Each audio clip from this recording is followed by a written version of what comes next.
Essa licença para matar que o governo Witzel deu aos seus policiais, né, e é algo absurdo, afinal de contas, além de ser um crime contra a humanidade, a gente está vendo aí, sem dúvida nenhuma, um ataque à Constituição brasileira, afinal de contas, não temos pena de morte no Brasil.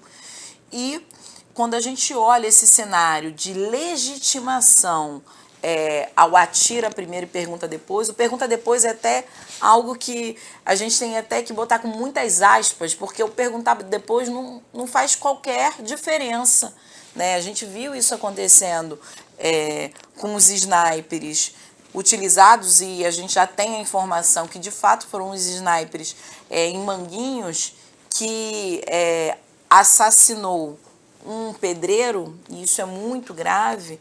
Diante dessas e outras denúncias, né, de que esses snipers já estariam agindo, e da própria confirmação do governador, que seria ações em caráter sigiloso, nós, na Comissão de Direitos Humanos, na presidência, enquanto presidente da Comissão de Direitos Humanos, eu fiz uma representação no Ministério Público Estadual e no Ministério Público Federal, para que possa investigar em quais ações estas mortes ocorreram, quais são os protocolos organizados ali para ações como essas. Afinal de contas, o que a gente tem previsto para a utilização de snipers seria momentos de muita crise, né, de uma tensão iminente, complexa, como em casos de uma pessoa que tivesse ali com sequestrado, ou ter uma pessoa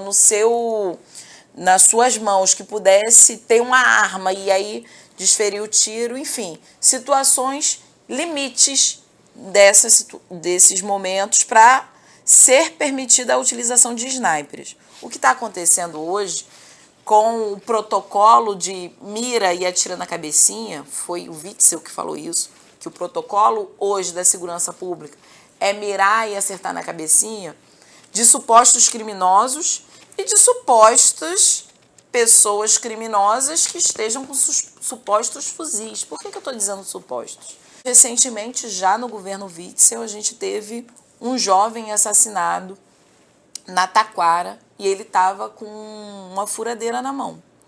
Então, por isso que eu digo supostos criminosos e supostos fuzis.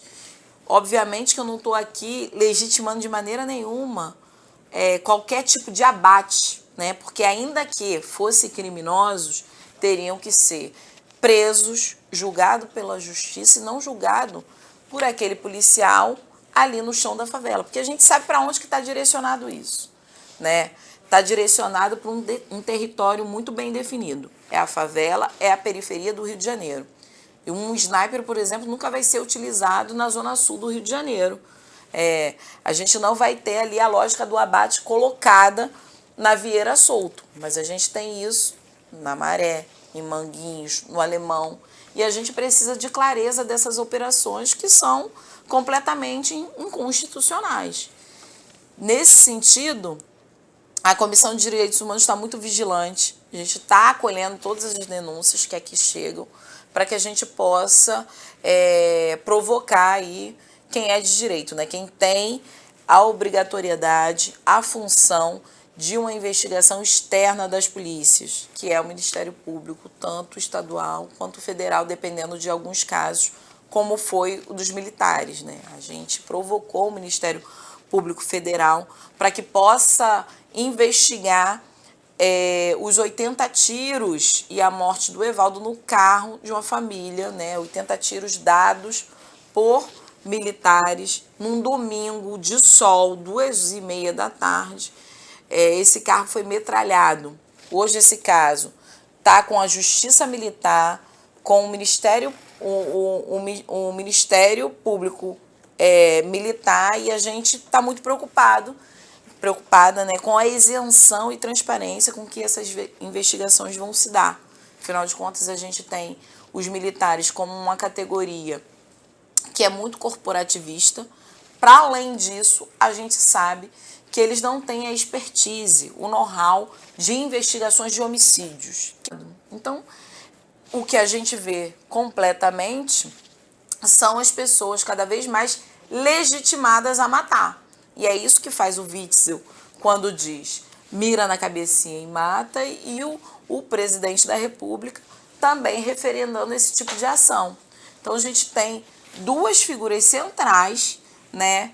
E o Rio de Janeiro é o laboratório dessas barbáries, né? Desse estado de barbárie, de políticas públicas da barbárie, colocadas em prática com aí essa relação muito íntima entre o governador e o presidente da República. Então aqui, 80 tiros num carro, o presidente foi fazer algum pronunciamento 5 dias depois, e ele disse que o exército não tem culpa.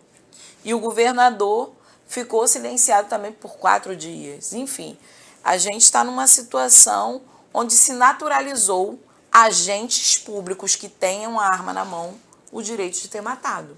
Então, isso é gravíssimo para a nossa democracia, para a nossa sobrevivência nessa sociedade. Afinal de contas, você pode matar movido de uma violenta emoção e não ser responsabilizado por isso, de acordo com o Moro, de acordo com o presidente da República e do próprio governador.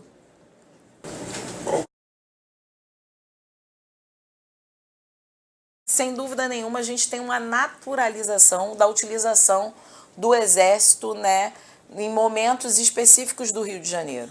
A intervenção militar, todo mundo viu que era uma estratégia de marketing do Temer, no momento que ele estava ali com a impopularidade muito alta, né? Afinal de contas, ele ainda naquele momento teria uma possibilidade de se candidatar à reeleição, quer dizer, reeleição foi golpe, né?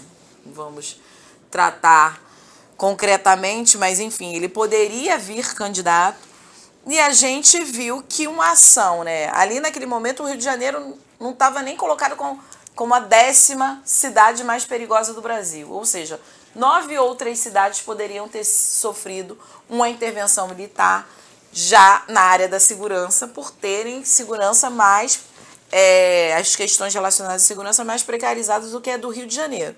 Mas não, o Rio de Janeiro foi esse alvo, porque o Rio de Janeiro, como falou o Braga Neto à época, é o laboratório. E a gente sabe quem são os ratos desse laboratório. São os negros, são os pobres, que vivem na favela, nos esgotos da favela e da periferia. O esgoto que o Estado trata como esgoto. Então é muito importante que a gente faça também uma análise do que isso representa.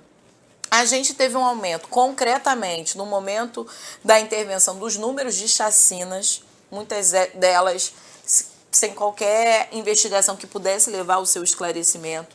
A gente teve um aumento de incursões próximas de escola, impedindo que esse aluno estudasse. Então, quando a gente olha, por exemplo, para a Maré, eu sou cria da Maré, é o lugar onde eu tenho toda a minha relação social e construir a minha militância em defesa da vida. Na Maré, por exemplo, tem uma pesquisa que é muito interessante da Redes da Maré, que mostra que teve 10 dias que as crianças ficaram sem aulas por conta das operações policiais. Ou seja, se essa criança, no final do seu ciclo escolar, que é de pelo menos 12 anos, ter a cada ano menos 10 dias de aula, no final do seu ciclo ela perdeu pelo menos 1 ano de aula. Eu não estou nem falando se ela teve professor de português, de matemática. Eu não estou falando que essa criança teve ou não merenda. Eu estou dizendo que o Estado impediu que ela chegasse até a escola. Quando o Estado, ele próprio, não mata essa criança dentro da escola, como aconteceu com a Maria Eduarda, como aconteceu com Marcos Vinícius na própria Maré, a caminho da escola. Então isso é gravíssimo. O Estado, esse mesmo que deveria dar condições e acesso à educação, impede. E tem aí esse aluno que sai da favela da periferia hoje com um déficit de 1 ano de ensino. Isso é grave. Então, toda a lógica colocada, e isso aumentou muito no momento da intervenção militar na segurança pública do Rio de Janeiro. Tiroteios próximos de escolas. Então, a gente precisa olhar o fracasso que representou a intervenção militar, ainda mais no momento de democracia, né? Esses casos, por exemplo, estão hoje na justiça militar e não na justiça comum. Isso é muito sério, a gente ter civis julgados pela justiça militar e não pela justiça comum. Isso é sério, isso fere a nossa democracia, isso coloca uma situação de vulnerabilidade da população como um todo. E então eu considero que a intervenção militar foi um verdadeiro fracasso e se mostrou de novo bélica, se mostrou letal, se mostrou desnecessária para a realidade do Rio de Janeiro.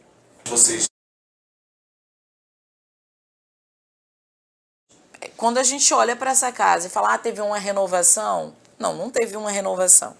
Na verdade, esses deputados eleitos, eles são afinados com a bancada da bala, com a bancada da Bíblia e com um discurso de ódio, pensando política pública como instrumento da barbárie. Isso é muito óbvio para a gente aqui dentro dessa casa.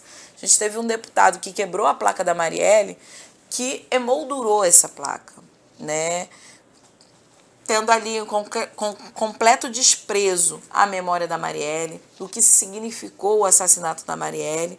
Sem dúvida nenhuma, o nosso dia a dia aqui dentro dessa casa é muito inconstante, né?